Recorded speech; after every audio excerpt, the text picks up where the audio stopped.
¿Qué pasa cuando la balanza de la justicia se inclina por la opinión pública, el dinero o el poder? A lo largo de la historia, algunos veredictos no solo han declarado a alguien culpable o inocente, sino que nos han puesto a todos como sociedad en el banquillo. No se trata solo de crímenes, son momentos que funcionan como un espejo, reflejando lo mejor de nosotros y también nuestros peores prejuicios.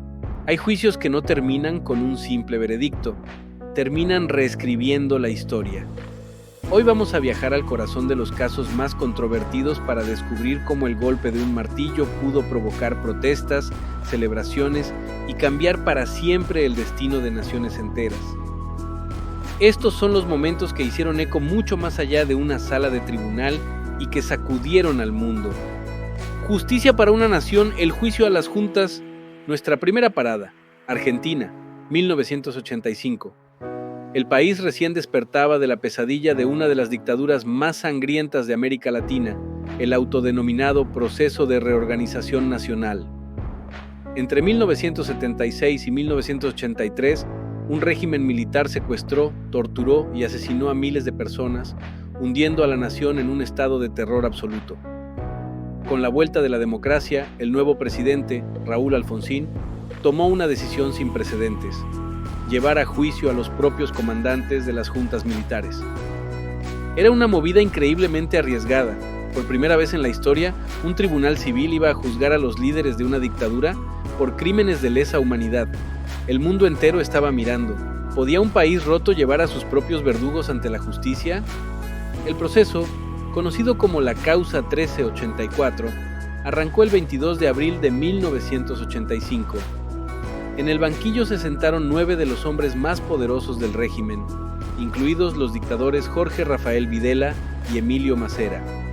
El juicio fue como un exorcismo nacional. Durante 17 semanas, más de 700 testigos contaron el horror que vivieron. Madres que perdieron a sus hijos, sobrevivientes de centros de tortura clandestinos y familiares de los desaparecidos, le pusieron voz a un dolor que había sido silenciado durante años. Sus testimonios no eran solo historias de crímenes aislados. Juntos, pintaban la imagen de un plan sistemático de exterminio, diseñado y ejecutado desde la cima del poder. El punto culminante fue el alegato final del fiscal Julio César Estracera. Su voz, cargada con el peso de la historia, retumbó en la sala. Describió el sadismo y la crueldad de los acusados, y cerró su discurso con 2 palabras que se convirtieron en un grito de guerra para los derechos humanos en todo el mundo. Señores jueces, dijo Estracera, quiero utilizar una frase que no me pertenece, porque pertenece ya a todo el pueblo argentino. Señores jueces, nunca más. El 9 de diciembre de 1985, el tribunal dio su sentencia. Jorge Videla y Emilio Massera fueron condenados a reclusión perpetua. Otros 3 comandantes recibieron también largas penas de prisión. Y aunque 4 fueron absueltos, el veredicto fue una victoria monumental. Argentina le demostró al mundo que era posible romper el ciclo de impunidad y sentó un precedente global, inspirando a otras naciones a enfrentar sus propios pasados oscuros. Transición. Pero si este veredicto fue un intento por sanar las heridas de una nación, el siguiente caso partió a otra por la mitad, exponiendo sus profundas divisiones raciales y su obsesión con la fama. El espectáculo de la injusticia, el caso O.J. Simpson. Nos vamos a Los Ángeles, 1994. La noche del 12 de junio, Nicole Brown Simpson, ex esposa de la leyenda del fútbol americano O.J. Simpson, y su amigo Ron Goldman, fueron asesinados brutalmente. Casi de inmediato, todas las sospechas apuntaron a O.J., un héroe deportivo convertido en actor y una de las personas más queridas de Estados Unidos. Lo que vino después no fue un juicio, fue el mayor espectáculo mediático del siglo XX. Desde la surrealista persecución a baja velocidad de O.J. en su Ford Bronco blanca, que paralizó al país en vivo, hasta un juicio televisado que duró casi un año. La fiscalía creía tener un caso blindado, un rastro de sangre que conectaba a Simpson con la escena del crimen, pruebas de ADN y un historial de violencia doméstica. Pero la defensa, un equipo de abogados estrella bautizado como el Dream Team, le dio la vuelta al guión. Su estrategia fue argumentar que la policía, a la que acusaron de racista y corrupta, había contaminado las pruebas. De repente, el juicio ya no era sobre un doble asesinato, sino sobre la justicia racial en Estados Unidos. El momento más icónico fue cuando la fiscalía le pidió a Simpson que se probara un par de guantes ensangrentados. Frente a las cámaras del mundo entero, OJ forcejeó para ponérselos. Parecían demasiado pequeños. De esa imagen nació la frase que definiría el caso, cortesía del abogado defensor Johnny Cochran: si no encaja, deben absolver. El 3 de octubre de 1995, tras deliberar por menos de 4 horas, el jurado tenía un veredicto. Se calcula que 100 millones de personas dejaron todo lo que estaban haciendo para escuchar el resultado. El secretario del tribunal leyó las palabras que sacudieron al mundo. En el asunto del pueblo del estado de California versus Orenthal James Simpson, declaramos al acusado no culpable. La reacción fue inmediata y se partió en dos, siguiendo líneas raciales. Para muchos estadounidenses blancos fue un error judicial garrafal, la prueba de que un hombre rico y famoso podía comprar su libertad. Pero para gran parte de la comunidad afroamericana fue una victoria simbólica contra un sistema de justicia que históricamente los había aplastado. El juicio de O.J. Simpson no cerró ninguna herida.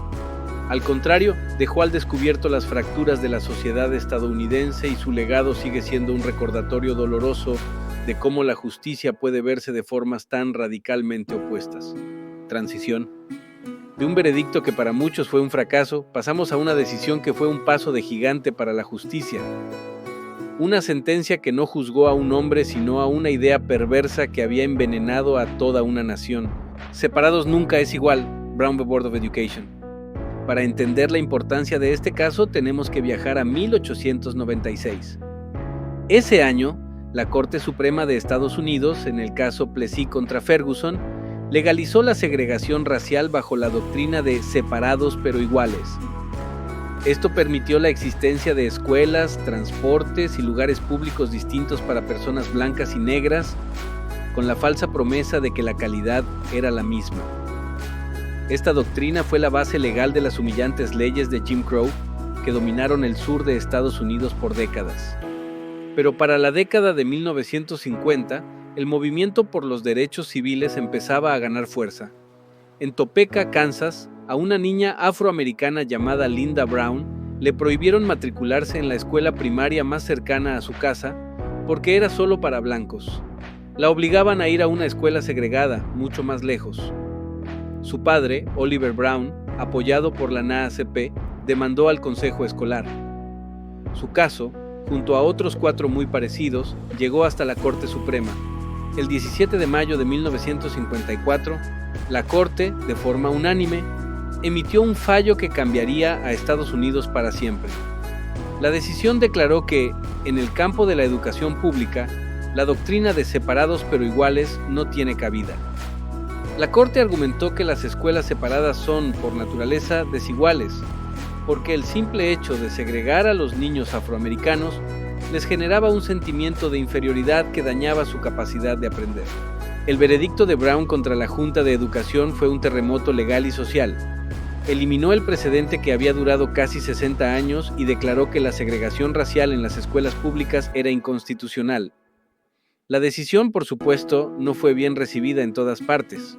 Enfrentó una resistencia brutal en el sur, pero se convirtió en la chispa que encendió el movimiento por los derechos civiles, inspirando protestas, marchas y una lucha por la igualdad que sigue hasta hoy.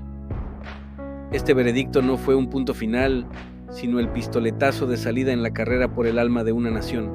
De una victoria que abrió puertas, terminamos con el recuerdo de un fracaso que le costó la vida a un niño.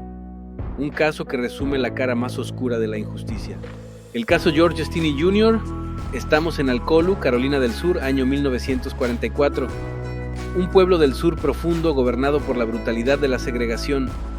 En marzo de ese año, los cuerpos de 2 niñas blancas, de 7 y 11 años, aparecieron en una zanja. Habían sido asesinadas a golpes. La policía necesitaba un culpable y lo encontró rápido. Se llamaba George Stinney Jr., un niño afroamericano de 14 años. Lo arrestaron, lo separaron de sus padres y lo interrogaron solo, sin un abogado presente. La policía dijo que George confesó, pero nunca existió un registro escrito de esa supuesta confesión. El juicio, si es que se le puede llamar así, fue una farsa grotesca. Se celebró apenas un mes después de su arresto y duró solo un par de horas. Su abogado, asignado por el Estado, no llamó a un solo testigo ni presentó prácticamente ninguna defensa. El jurado, formado exclusivamente por hombres blancos, deliberó apenas 10 minutos antes de declararlo culpable. George Stinney Jr. fue sentenciado a muerte en la silla eléctrica el 16 de junio de 1944, solo 83 días después del crimen. El niño de 14 años fue llevado a la cámara de ejecución. Era tan pequeño y pesaba tan poco que los guardias tuvieron que ponerle una Biblia encima del asiento para que su cabeza alcanzara el electrodo. George se convirtió en la persona más joven ejecutada en Estados Unidos en el siglo XX. Durante décadas su familia luchó para limpiar su nombre. Finalmente, en 2014, 70 años después de su ejecución, un tribunal de Carolina del Sur reabrió el caso. La jueza Carmen Tevis Mullen revisó todas las irregularidades, la confesión forzada, la ausencia total de pruebas, la incompetencia de su abogado y un proceso judicial manchado de racismo de principio a fin. El veredicto final llegó 70 años tarde. La jueza anuló la condena de George Stinney, declarando que se le había negado el debido proceso y que su juicio fue una injusticia fundamental. Fue una exoneración póstuma. Legalmente, George Stinney era inocente. Su historia es un símbolo trágico del racismo judicial y un recordatorio desgarrador de que un veredicto puede acabar con una vida, pero no siempre acaba con la búsqueda de la verdad. El juicio a las juntas, el circo mediático de O.J. Simpson, la victoria de Brown contra la Junta de Educación y la tragedia de George Stinney. Cada uno de estos casos nos enseña que la justicia no es una ciencia exacta. Es una construcción humana, imperfecta, influenciada por el miedo, los prejuicios, el poder y a veces por el valor de hacer lo correcto.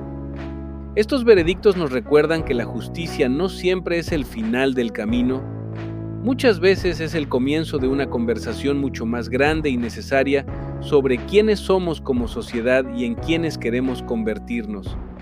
Y nos enseñan que la memoria es la herramienta más poderosa que tenemos contra la injusticia. Ahora quiero saber qué piensan ustedes. Dejen en los comentarios cuál de estos veredictos les parece el más impactante o el más injusto. ¿Y hay algún otro caso histórico que creen que debería estar en esta lista? No olviden suscribirse para más viajes a los momentos que definieron nuestra historia.